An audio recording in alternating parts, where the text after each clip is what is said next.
Buenos días, mi nombre es Luis Capote Pérez y hoy vamos a hablar sobre uno de los contratos más extendidos en la práctica jurídica y económica en estos tiempos que corren, que es el arrendamiento. El arrendamiento es un contrato que está regulado no solamente en el Código Civil, sino también en leyes especiales, principalmente la Ley de Arrendamientos Rústicos y la Ley de Arrendamientos Urbanos. ¿Por qué se plantea esta triple regulación?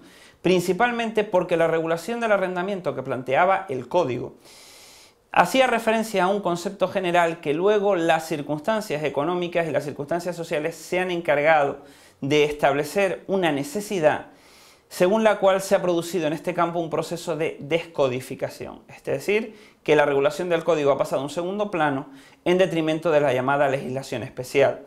En el caso de la ley de arrendamientos rústicos, se planteaba la necesidad de que los profesionales de la agricultura pudieran acceder de alguna manera directamente a las explotaciones agrarias, si no en régimen de propiedad, sí a través de un mecanismo que permitiera una explotación directa, la recepción de los rendimientos de esa explotación y quizá a medio o largo plazo la conversión en propietario. En el caso de la ley de arrendamientos urbanos, la explicación viene dada sobre todo por los procesos migratorios del campo a la ciudad y la necesidad de dar vivienda a toda una masa poblacional que no tenía dinero para comprarla en propiedad. Es por ello, por lo que, como veremos, la regulación del código, que planteaba muchas cosas al albur de la libertad de contratación de las partes, se encuentra excepcionada en estos contratos de arrendamientos inmobiliarios en virtud de la protección de un interés superior, que son estos que acabamos de mencionar. De todas formas, en el momento que se está grabando esta píldora, hay que indicar que está en camino una reforma de la Ley de Arrendamientos Urbanos que está llamada a sustituir la ley del año 1994 aún vigente, que es de la que vamos a hablar aquí. Pero, dado que eso no es una cuestión de lege ferenda, pues no la trataremos y quizás sea objeto de una grabación posterior. Si vemos este cuadro, podemos hacer un comparativo entre los distintos modelos de contrato. Los arrendamientos en general, sobre todo los arrendamientos de cosas muebles, están regulados en el Código Civil. Los arrendamientos rústicos están regulados en una ley del año 2003 que fue objeto de reforma en el año 2005, y la ley de arrendamientos urbanos está regulada en esta ley del año 94 que vino a sustituir a la ley del 64 y al célebre decreto Boyer del año 1985. La capacidad que se requiere en los arrendamientos generales, los arrendamientos urbanos, es la capacidad general para contratar, que es la que está relacionada con la mayoría de edad. Y la forma que puede revestir la expresión de ese consentimiento por las personas capaces es libre. Sin embargo, los arrendamientos rústicos, en la regulación actual se entiende que la persona del arrendatario tiene que ser profesional de la agricultura. Esto estaba planteado en la ley del 80, fue quitado en la ley del 2003 y fue reintroducido en la ley del año 2005. Y la forma que tiene que revestir es la forma escrita. En segundo lugar, ¿cuáles son las obligaciones que se establecen para las partes? Pues por un lado, el arrendatario recibe facultades de goce que están relacionadas, en el caso de los arrendamientos general, con la cesión de uso, que en el caso de los arrendamientos rústicos es la cesión del uso de la finca agraria o de la explotación agraria para llevar a cabo su utilización con el fin que establece su naturaleza. En el caso de los arrendamientos urbanos, los arrendamientos principales se establecen son los de vivienda, pero existe otra regulación que plantea un uso distinto, como por ejemplo el arrendamiento de local de negocio. En contrapartida, el arrendador va a recibir del arrendatario una renta entendida como precio cierto. Esto es común en todos los casos. El pago se suele realizar, pues, según una regla general, a como pacten las partes. En la ley de arrendamientos rústicos se establece un pago anual acorde con el año agrícola, y en el caso de los arrendamientos urbanos se establece un pago mensual, aunque se trata de normas dispositivas que pueden ser sustituidas por el acuerdo entre las partes. En el caso del mensual se establece cuándo en los arrendamientos urbanos hay que pagar la renta: los 5 primeros días de cada mes, los 7 últimos días de cada mes, lo que las partes pacten en el contrato. En segundo lugar, frente a estas obligaciones de carácter principal, encontramos otras de carácter accesorio, que son las que generan muchos problemas en la práctica y que están relacionadas, por ejemplo, con los gastos que hay que invertir en la cosa arrendada. El ejemplo de ¿quién ha de pagar la lavadora en un arrendamiento de vivienda? Pues las reglas que establece la legislación vigente y que luego son las que hay que llevar a la práctica, entienden que los gastos de uso de deterioro habitual los paga el arrendatario, porque es el que los provoca.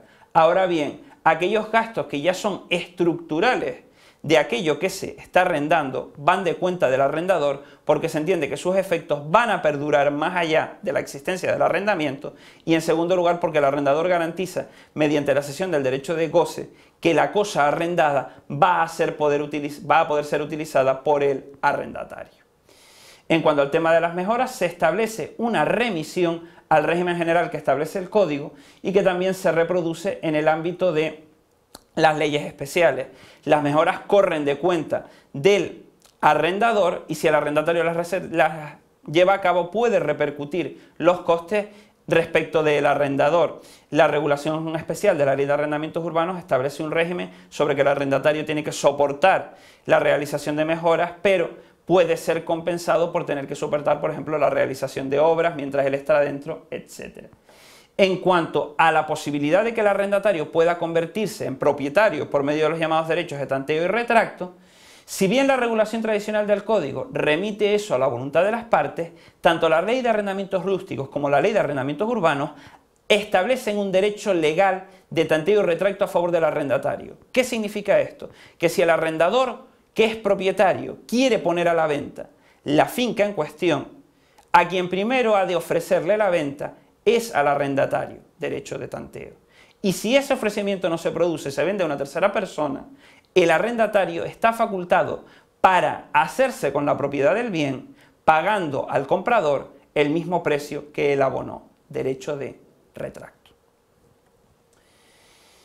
En cuanto al tema de la posibilidad de que el arrendatario lleve a cabo o se suceda en la posición del arrendador por vía mortis causa, el Código no lo planteaba, sino que en líneas generales planteaba la regulación general. En el caso de los arrendamientos rústicos, puede una persona heredera del arrendatario difunto sucederse en la posición de tal, siempre y cuando sea profesional de la agricultura. En el ámbito de la sucesión mortis causa, en el ámbito de los arrendamientos urbanos, se establece un listado de personas que, en función de que convivieran o que convivieran un número de años, pueden sucederse, subrogarse, ponerse en el lugar del difunto. Cónyuge o pareja de hecho, con independencia de su orientación sexual, en este sentido la Ley de Arrendamiento del 94 fue pionera, descendientes que lleven viviendo un mínimo de 2 años, ascendientes 2 años, hermanos 2 años y otros familiares, sobre todo personas en situación de discapacidad. ¿Cuánto puede durar el arrendamiento? En la regulación clásica del Código la duración era libre y terminaba automáticamente sin posibilidad de prórroga. Dado que en el ámbito de los arrendamientos inmobiliarios obedecemos a otros objetivos, se plantean posibilidades de prórroga. En los rústicos la duración mínima es de 5 años y se pueden encadenar prórrogas sucesivas indefinidas de 5 años, 5 años, 5 años. En los arrendamientos urbanos la duración es libre entre comillas. ¿Por qué?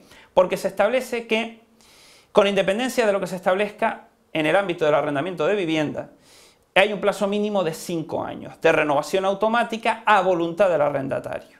Al llegar al 5.º año, arrendador y arrendatario pueden decidir si apuestan o pasan. Pero si no se plantea ningún tipo de finalización del contrato, la situación se prorroga por 3 años más. A partir de esos 3 años, es decir, sumados 8 años en el cómputo total, el contrato se renueva año por año. Era un intento de equilibrar la situación de los pisos de renta antigua de la Ley del 64 con la liberalización del sector del decreto Boyer, y hasta ahora parece ser que ha funcionado relativamente bien porque casi todo el mundo asumía que los contratos iban a durar entre 5 y 8 años. ¿Cuándo se puede resolver el contrato? Pues por todos los supuestos de incumplimiento de las obligaciones específicas: el impago de la renta por el arrendatario, el mal uso de la cosa por parte del arrendatario, el no cumplimiento de cláusulas específicas por parte de las partes del contrato, el subarriendo inconsentido por parte del arrendatario, la realización de actividades dañinas por parte del arrendatario que puedan perjudicar o bien a la cosa o generar conflictos, sobre todo en las casas de vecinos, y el impago de la fianza cuando fuere preceptivo.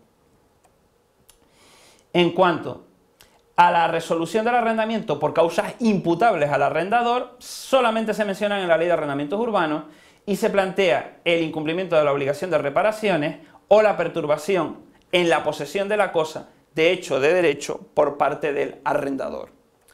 Por último, el contrato se extingue por diversas causas, con carácter general la pérdida de la cosa arrendada, el desistimiento del arrendatario, porque en el caso de los arrendamientos inmobiliarios es el que tiene, hablando pronto y mal, la manija de la situación, el mutuo disenso, es decir, el mutuo acuerdo para poner fin al contrato, la situación de muerte en aquellos casos en los cuales no se pueda producir una sucesión por parte de un profesional de la agricultura, la expropiación, es decir, la pérdida del derecho de propiedad, y en todo caso, cuando el arrendador no es propietario, la resolución del derecho que le permitía acosar, disfrutar y poseer la cosa y consecuentemente ello trae consigo la extinción del derecho del arrendatario.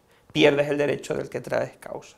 Esta es la regulación, grosso modo, de los arrendamientos, pero en este solamente me queda recomendarles que hagan referencia y que busquen pues casos concretos en la jurisprudencia y sobre todo en los libros especializados, porque hay además muchos comentarios a la legislación especial. Muchas gracias.